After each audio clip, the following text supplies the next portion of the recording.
သာသနာတော်နှစ်2568ကောဇာတက္ကရာ1386ခုနှစ်တစောင်းမုံလဇန်15ရက်တစောင်းမုံလပြည့်မန္တလေးမြို့သစ္စာရောင်ကြီးပရိယတ္တိစာသင်တိုက်မှာပရိယတ္တိလို့အထုတ်ပြီးနေကြတဲ့သံဃာတော်ရှင်သူမြတ်တို့အားလာပြီးနေ့စဉ်လာပြီးညစဉ်ပြောကြအပ်သောဩဝါဒစကားဒီတစ်ပတ်ဩဝါဒမှာဘာပြောပြကြတယ်လဲဆိုတော့တပည့်တော်ကိုဒီမန္တလေးမြို့ဦးဝင်းမြင့်ဒေါခင်အေးဝင်းညီမဖြစ်သူဒေါခင်တန်းထေရွှေမြင့်ကလေးပဲခွဲဆက်မိသားတစုတို့မထေကြီးတွေကြောင့်နာကျင်လို့ဓမ္မရဏပြုပြီးတော့သူတို့ကလျှောက်ထားအဲကြောင့်တပည့်တော်လည်းပဲမထေကြီးတွေကြောင့်ကိုကြည်ပြီးတော့ဟောပေးသူတို့ကလျှောက်ထားတော့နံပါတ်1တပည့်တော်စာကြည့်ဖြစ်တယ်စာကြည့်ဖြစ်တော့ဘာဖြစ်တော့မေးလဲတော့မထေကြီးတွေအကြောင်းသိရတယ်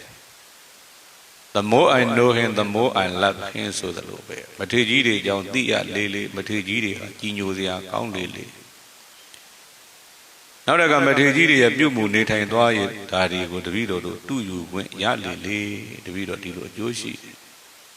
အဲကြောင့်ကိုယ်တိုင်းကအကျိုးရှိလို့သူများတွေကိုလည်းပဲဝင်ငှတဲ့အနေနဲ့ဒီတရားဓမ္မတွေကိုပြောပြလာလိုက်တာအရှင်သာရိပုတ္တရာကြီးရဲ့အကြောင်းမှာအပိုင်း7ခွန်းအထိရောက်လာခဲ့ပြီရှင်မကတ္တပမထေကြီးကြောင့်ပြီးသွားပြီ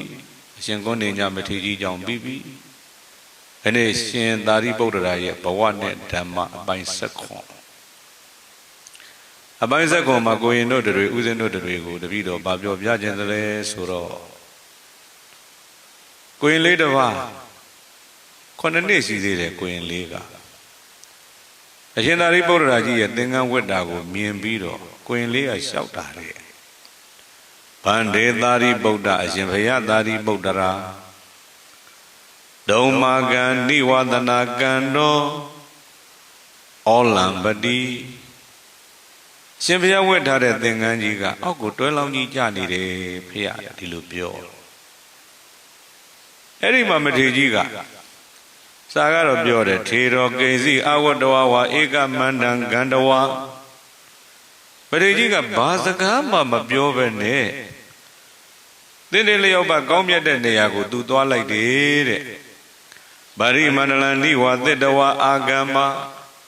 သစ်မိုင်ကိုပြင်ဝစ်ပြီးတော့ကိုရင်လေးထံပြန်လာပြီးတော့ကိုရင်လေးကိုသူကဘာလျှောက်တယ်လဲမေးလိုက်တော့ဣတကံဝတ္တတိအာစရိယာတိအင်စလိဣတကံဝတ္တတိအာစရိယာတိအင်စလိဆရာသမားဒီလောက်ဆိုရင်သင်္ကန်းအစဉ်ပြေပါပြီလားဖေဟာလို့ဒီလိုလျှောက်တယ်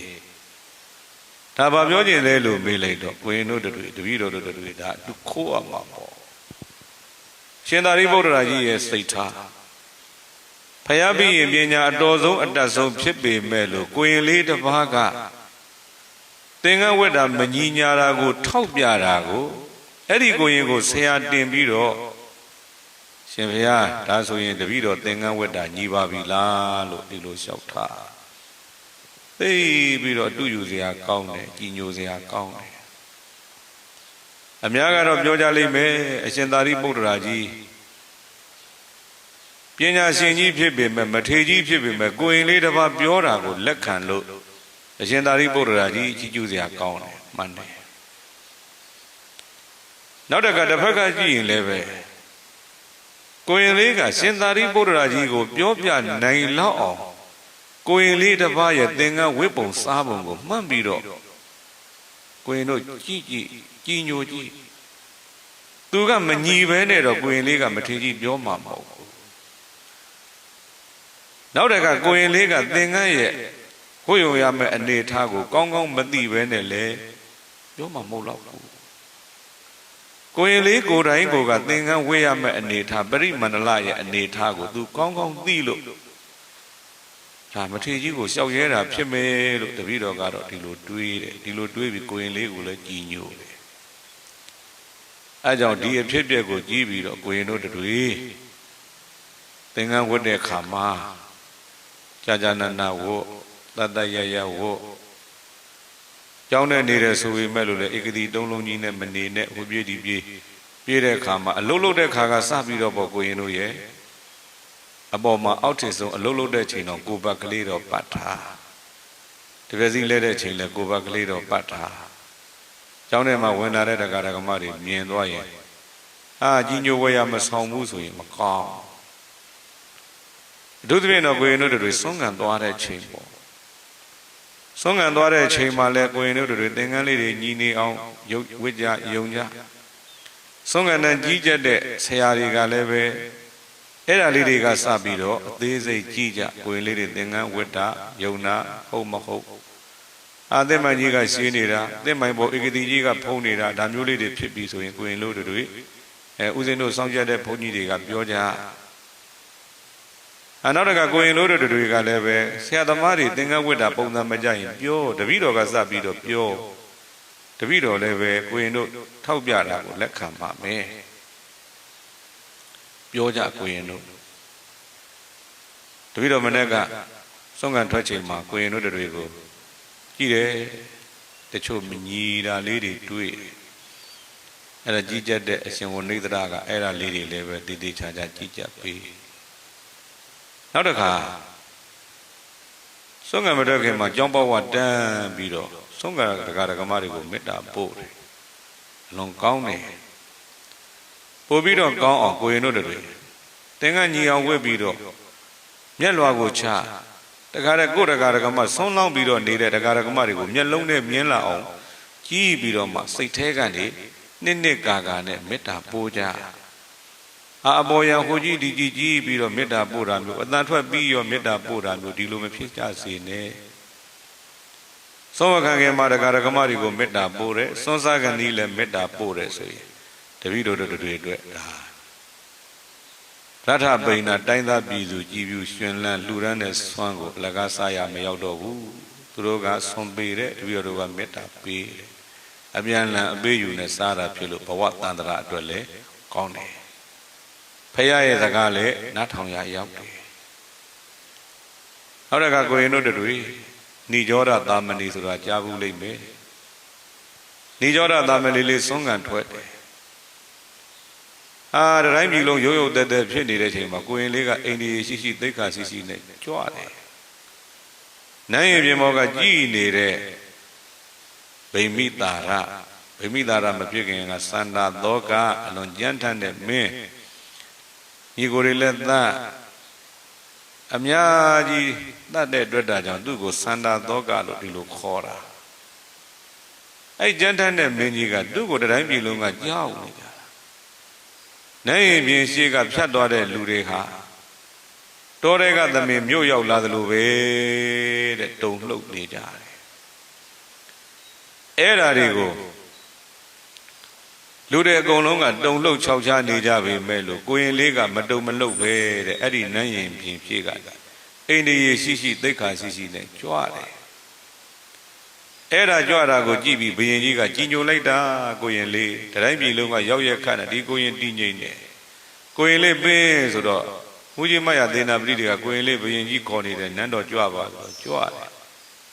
ဘယင်ခေါ်လဲပဲဒီခြေလွှမ်းပဲဘယင်မခေါ်လဲပဲဒီခြေလှမ်းပဲအိန္ဒိယရှိပုံကိုပြောတာကိုရင်နောက်ဆုံးနန်းတော်ထဲရောက်တယ်ကိုရင်နဲ့တင့်တော်တဲ့နေရာထိုင်ဆိုတော့ရာဇပလင်ပေါ်တက်ထိုင်တယ်အဲ့ဒီမှာဘယင်ကြီးဘာဖြစ်တော့မေးလိုက်တော့ဩငါ့ကိုနိုင်တဲ့ပုဂ္ဂိုလ်ပေါ်လာပြီဆိုပြီးတော့ဒူးထောက်ပြီးကိုရင်ကိုရှ िख ိုးတယ်ပြောချင်တာဗာလဲမေးလိုက်တော့ဘယင်ကြီးရဲ့ဘဝကိုပြောင်းသွားအောင်ကိုရင်လေးရဲ့ဝိပုံစားပုံနေပုံထိုင်ပုံနေကြောင်ပြောင်းတာကိုရင်တို့အဲကြောင့်ကိုရင်တို့တွေအခုရှင်သာရိပုတ္တရာကြီးရဲ့ဘဝနဲ့ဓမ္မအပိုင်းဆက်ခွန်မှာ9နှစ်အရွယ်ကိုရင်လေးကအရှင်သာရိပုတ္တရာကြီးသင်္ကန်းမညီလို့ထောက်ပြတယ်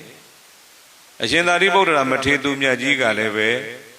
မညီလို့ထောက်ပြတဲ့ကိုရင်လေးကိုဆရာတင်ပြီးတော့သင်္ကန်းကြနာနာပြင်ပြီးတော့မှကိုရင်လေးဒီပြီးတော့ဒီလိုဝတ်တာမှန်ပါသလားဒီလောက်ဆိုအဆင်ပြေပြီလားလို့ဒီလိုလျှောက်တယ်အဲ့တော့တပည့်တော်တို့ကြောင်းမှာရှင်သာရိပုတ္တရာထုံနှလုံးမူပြီးတော့ကိုရင်လေးတွေမညီရင်ဦးဇင်းတွေကပြော ဥစဉ်နဲ့သင်္ကန်းဝတ်တာမညီရင်လေကိုရင်လေးတွေကဆောင်းရှောင်းဒီလိုအပြန်ပြန်လှန်လှန်နေသွားကြမယ်ဆိုရင်တပည့်တော်တို့သာသနာကြီးပွားကြောင်းပါပဲဗျာအဲ့ဒါကြောင့်တပည့်တော်ခဏရှင်သာရိပုတ္တရာရဲ့ဘဝနဲ့ဓမ္မအပိုင်းဆက်ခွန်မှာကိုရင်လေးတစ်ပါးရဲ့လျှောက်ထားချက်ကိုရှင်ဘုရားတို့တွေကိုပြောပြပါတယ်ဒုံမာကံသာရိပုတ္တဗန္ဒေသာရိပုတ္တရှင်ဘုရားသာရိပုတ္တရာဒုံမာကံအရှင်ဘုရားတို့ရဲ့နိဝါဒနာကံတော်ဩလံပတိသင်္ကန်းကြီးကတွဲလောင်းကြနေတယ်ဘုရားကိုရင်လေးကလျှောက်တယ်ရင်ရင်ကြီးကြီးထေရောဘီကိဉ္စီအဝတ္တဝဝဧကမန္တံဂန္ဓဝါမထေရကြီးကဘာမှကိုရင်လေးကိုခွန်းတုံးခွန်းပြမပြောဘဲနဲ့တင်းတင်းလျောက်ပါကောင်းမြတ်တဲ့နေရာသွားပြီးတော့ဗရိမန္တလံနိဝါတတဝါအာဂမသင်္ကန်းလေးပြင်ဝစ်ပြီးတော့မှမထေရကြီးကပြန်လာတယ်ဣတကံဝတ္တတိအာစရိယာတိအင်းစလိနဲ့လက်အုပ်ချီပြီးတော့ရှင်ဘုရားဆရာသမားဒီလောက်ဆိုရင်အဆင်ပြေပါပြီလားလို့လျှောက်ထားတယ်ကိုရင်တို့အဲကြောင့်တပည့်တော်တို့